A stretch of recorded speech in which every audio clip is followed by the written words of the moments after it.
What's up everybody, Dan here. Thanks so much for joining in for today's video.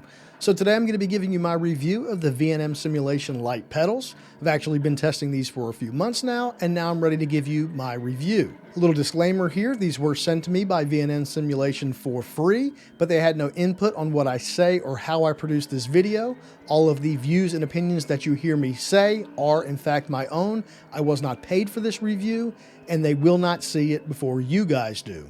The other thing I want to quickly touch on here is that I'm sure people will want comparisons to other high-end pedals like Husingvelds, but unfortunately I can't do that here as I've not used any others like that. I'm only basing this review on my experience with these pedals alone. Okay, with that out of the way, here's how we're going to make our way through this review. First, I'm going to give you a brief overview of the set as a whole. Then I'm going to give you some pros and cons.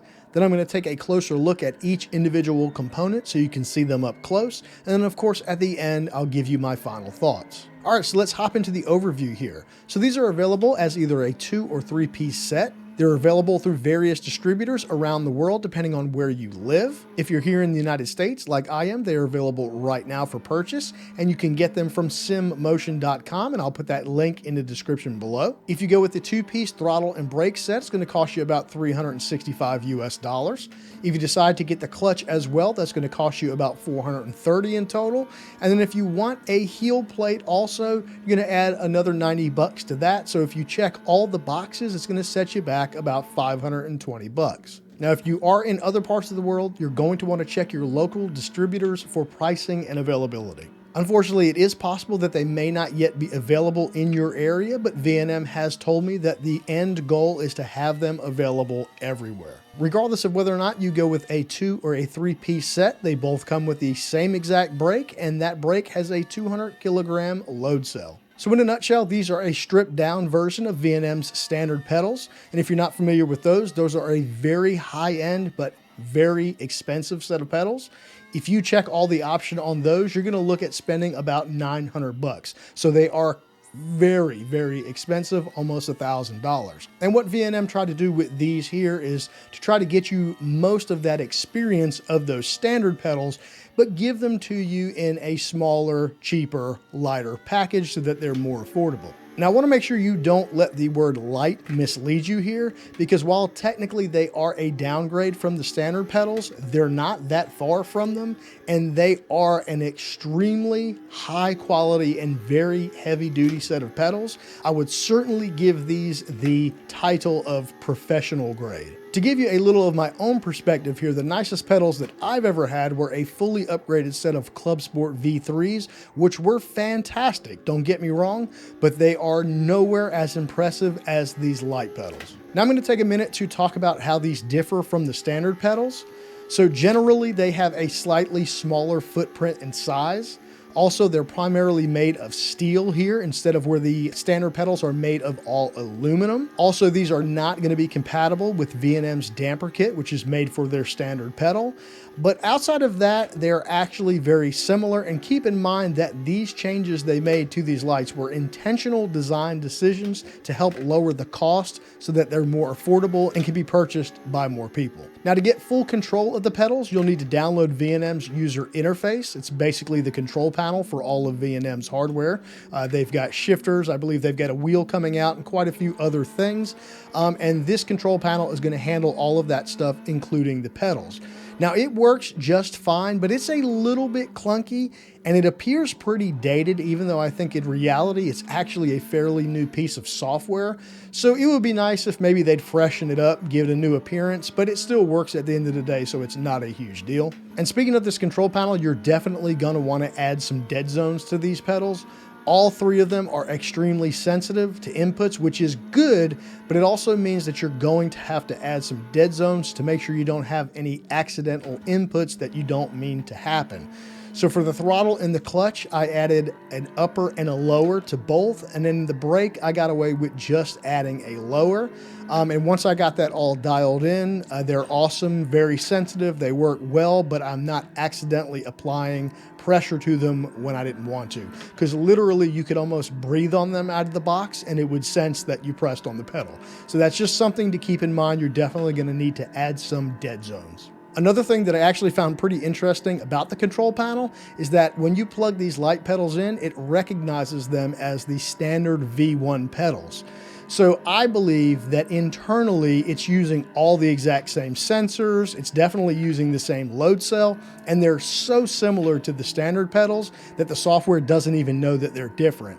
So that is pretty awesome, the fact that you're paying nearly half of what the other pedals cost, yet the software still thinks they're the same thing because they are so daggone similar. All right, so now we're gonna get on to the pros and cons, and we're gonna start with the pros. So, pro number one is these are extremely well built. They are definitely a professional grade set of pedals, and they are without a doubt the most well built pedals, probably the most well built piece of equipment period that I've ever used in sim racing. The next pro is that there are no rough or sharp edges, and everything has a perfectly smooth finish.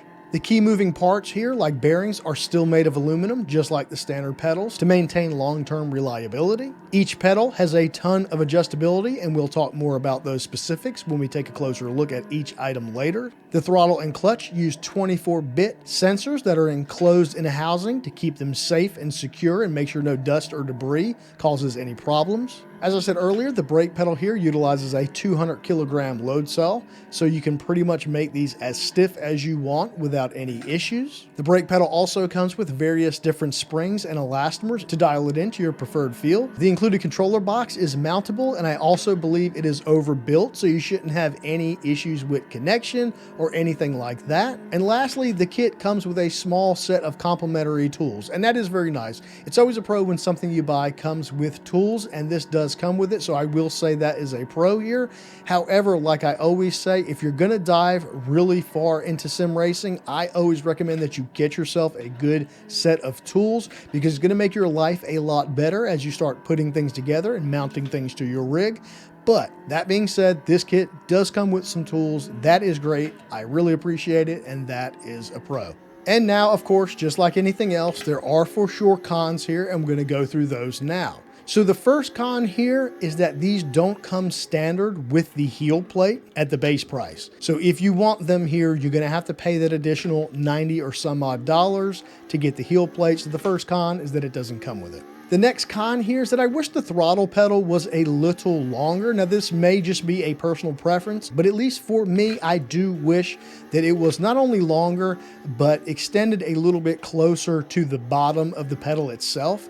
This is the one and only thing that I actually preferred about my V3s over these pedals. The standard throttle pedal on the V3s was very wide at the bottom, and it also went all the way to the heel plate, and so it made heel towing much easier, and I kind of wish there was at least an option, if nothing else, to have a longer throttle pedal. Even if it meant I had to pay more for it, I just would like that option, and it is not as of now, so that is a con. The next con is that these are not compatible out of the box with consoles. These are PC only, so that's going to take a lot of people out of contention that may possibly be interested in these.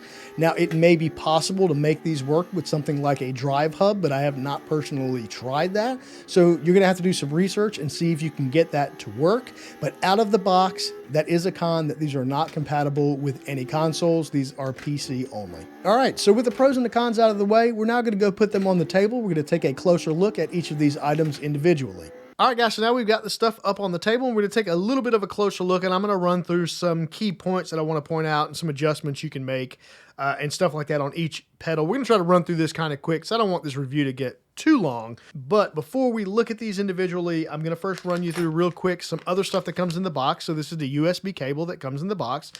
This connects on one end to your control box, the other end to your PC. So that's how the control box talks to your PC. Then, as I said earlier in the video, it does come with a little set of tools, and technically you can do anything you need to do with these tools. But as always, I recommend that you get yourself a good set of tools. It's just going to make your life easier if you have a good set of tools as you progress through your sim racing career or hobby or whatever you want to call it. And then the other thing that comes in the box, other than directions, there also was directions, but I didn't want to bore you with that, is a little baggie that is full of various sized and various stiffness springs and elastomers.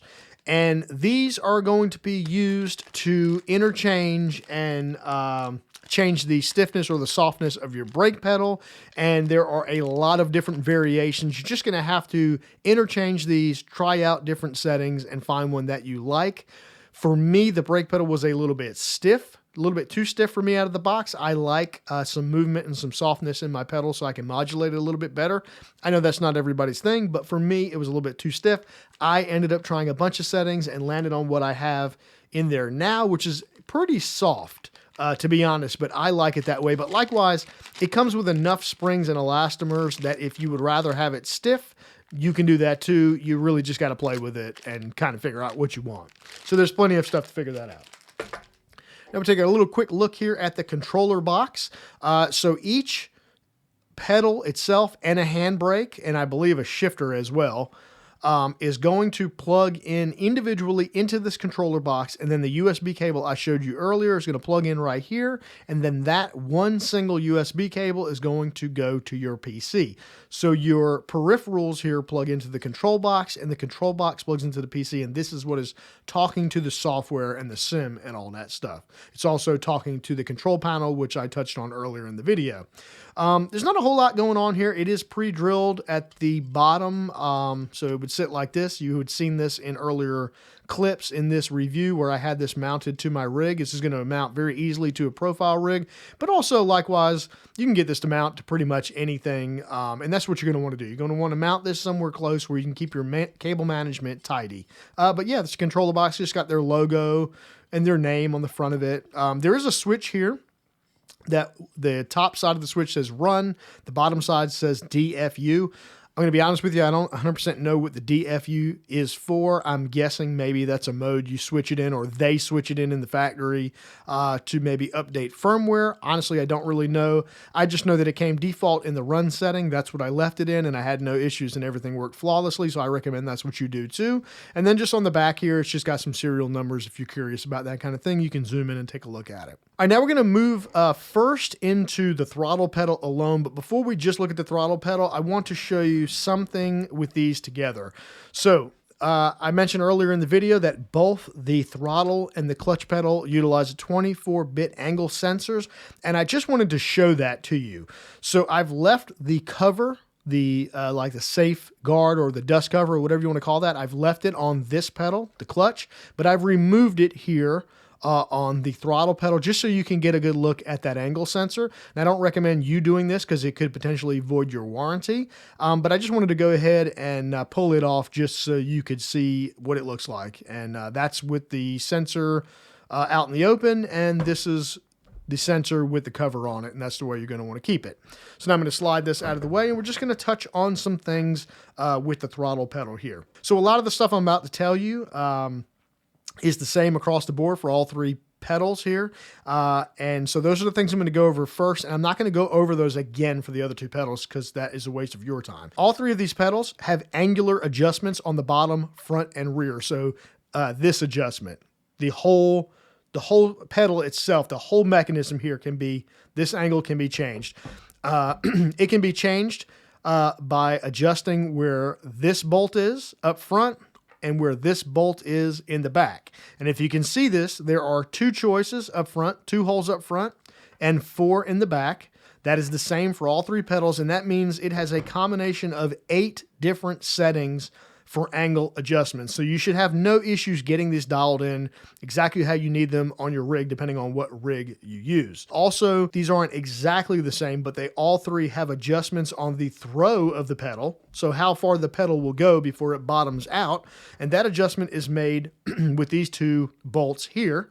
And it is at its furthest, it's at its shortest position here, which I kind of like. But if you want, you can loosen these up and you can slide it back, and it actually will increase the throw if you want it to go further for whatever reason. Also, all three of these kind of in the same realm here, what is actually stopping the pedal and the thing that you're adjusting to move back and forth is actually some kind of, I don't know if it's rubber or what the material is. Maybe it's an elastomer too. I'm not really sure, but this bright blue thing in here, hopefully you can see that. That is some kind of stopper that makes these basically silent on the top and the bottom, right? So there's no real smack, metal clanking. That is an issue that a lot of pedals have. They're kind of loud at their extents.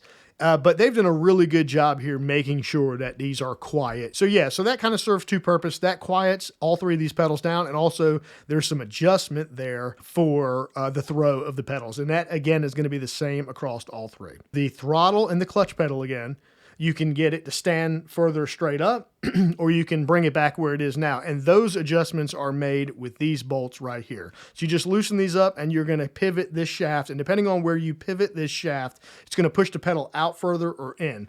So again, just another additional adjustment here. And then again here, the last thing that all three have as far as adjustments is the height of the pedal face itself. Okay, so that can go, all three of them are in their lowest position. That's where I liked it.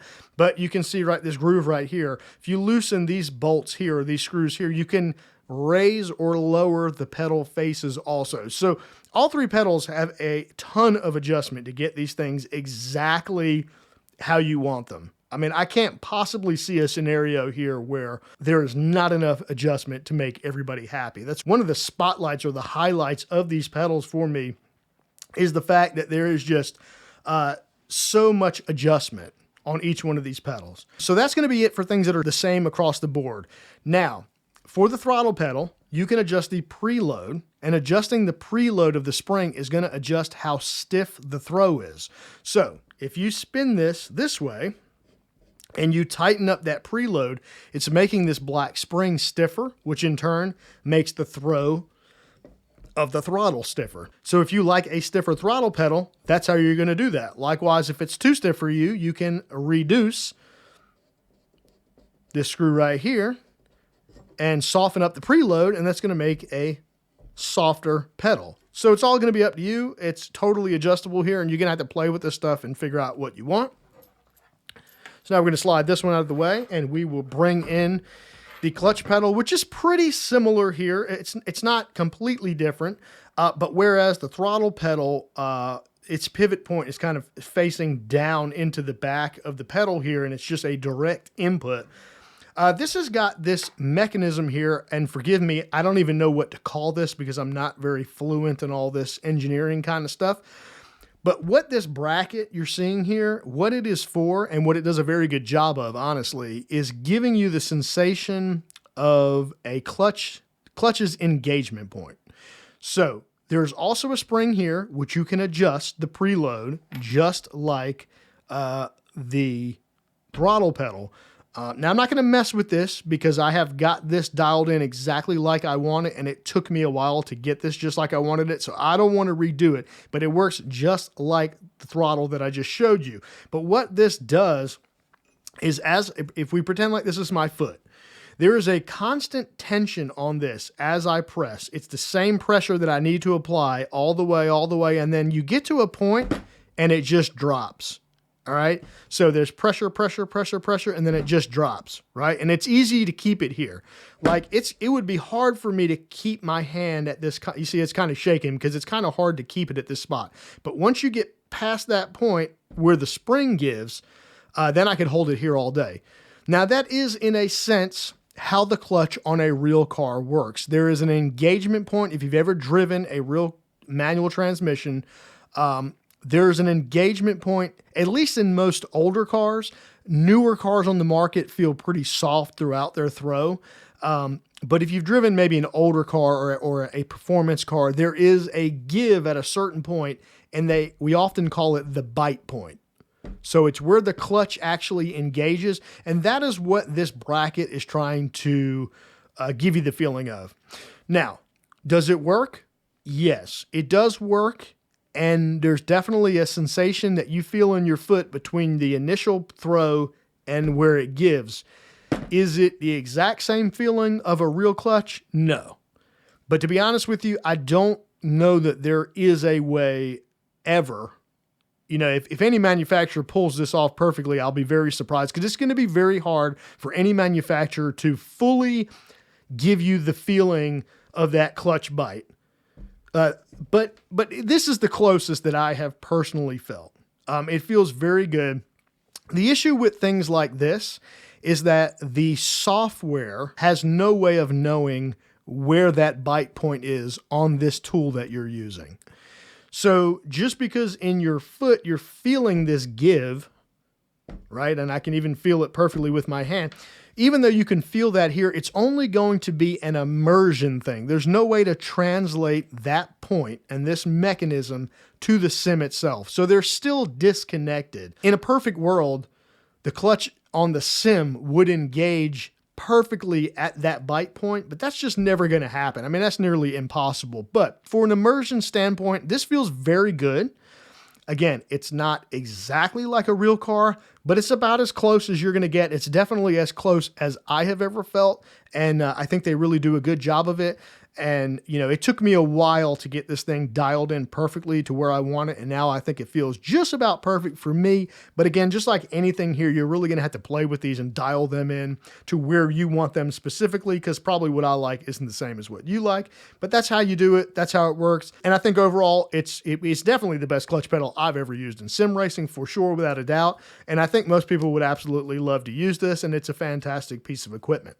So now we're going to get these out of the way, and we're going to bring in what you really wanted to look at, and that is the brake pedal. All right, guys, so now front and center, here we have the star of the show, in my opinion, and that is the brake pedal. This is going to be the thing out of the package that I think is most important. Out of any piece of sim racing equipment, I mean, and any of them, this is wheels, pedals, shifters, direct drives, non-direct drives, doesn't matter. None of that stuff is going to make you faster or slower. It's just going to give you more or less immersion and realism.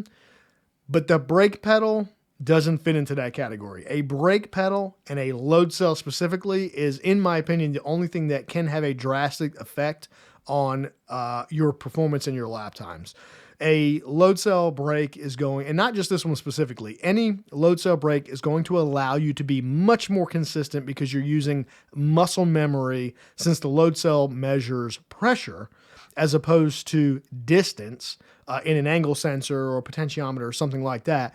That's much harder to hit the same specific braking point in something like that than it is with a load cell, because a load cell is measuring the pressure, and pressure is easier to apply with muscle memory to hit that same spot every time. And then the adjustment of the springs, which you have here, a load of adjustment, also helps that load cell to get you to know where precisely where that perfect braking point is in the throw of your pedal. And so this specifically has one of the highest loads, one of the strongest load cells I've ever seen in a brake pedal. This is like I said before in the video, this is a 200 kilogram load cell, which is actually pretty crazy. And it's the exact same load cell that is found in their standard pedals.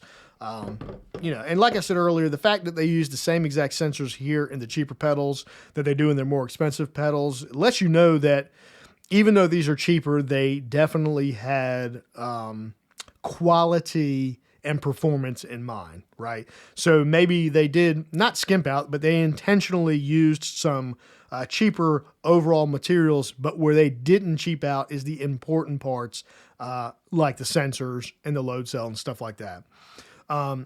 So this is a really solid, all of these pedals are really solid. This one is super nice. And this pedal here has all of the same adjustments the other two has as far as angle, and the pedal, the face height here, and that adjustment is here as I showed you before. It's also got not as much, but it's got slight adjustment in where the throw ends with that same kind of rubber grommet here. You can adjust that with these bolts here. And so it's very similar in that way. Where it is different than the other two pedals, though, is it doesn't have a range of adjustment here. And so there's a bolt on this side. It doesn't have the range of adjustment that the other two has to adjust how tall the pedal itself stands up, right? So this adjustment here that the other two have, it doesn't have that, and that is because this nut and this bolt here actually is how you make the adjustments to the springs and the elastomers. So if you remove this bolt completely, take the nut off, slide the bolt out, what that does is that allows you to pull the brake pedal forward a little bit. This will pivot forward, and it allows you to rotate this shaft in here up and out of the load cell. And when you get this shaft up out of the load cell, what that's going to do is that allows you to change out the springs and elastomers, and that's going to allow you to dial in your specific needs as far as stiff or not stiff.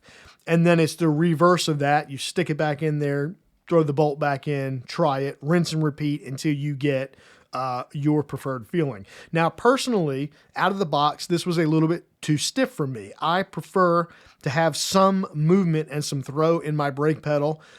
So I tried various different combinations till I found one that felt the best for me, and it actually ended up being significantly softer than the default setting. But likewise, there is enough springs and elastomers and enough variation here that if you didn't find the default setup stiff enough, you could go the other way from what I did and make it very stiff. And because it is a 200 kilogram load cell, which is overkill in my opinion, you don't really need this much load cell, but because they used this strong of a load cell, you can basically make this brake pedal as stiff as you want, and the load cell is not going to have any issues where it can't register your inputs, because it's super sensitive and it can take a lot of pressure comparatively to some of the lower 70, 90, 100, 120 kilogram load cells. This being a 200, it just by nature can take more pressure. So yeah, that's going to be it here, guys. I'll end it with this little segment with these things are ridiculously well built. I mean, I hope you can see this. I hope this is close enough to see just how well built and solid these pedals are. And I mentioned it earlier that, you know, everything has a super smooth finish. There's no sharp edges. I'm assuming it's a powder coat over top of the steel here. The powder coat is perfect. The only imperfections on this at all are imperfections that I have made by accident with making adjustments and moving them around, but they were absolutely pristine and perfect when they came out of the box. For me personally, there's absolutely no reason that I would ever need to upgrade, because I mean, this is as high end as I personally would ever need. Maybe other people may want their better pedals or a different set of pedals, but for me personally, I mean, these do everything and more I could ever need. So yeah, that was just kind of a closer look at the pedals individually and the control box, the springs, tools, and of course the USB cable here. So hopefully this part of the video was helpful and gave you kind of a closer look.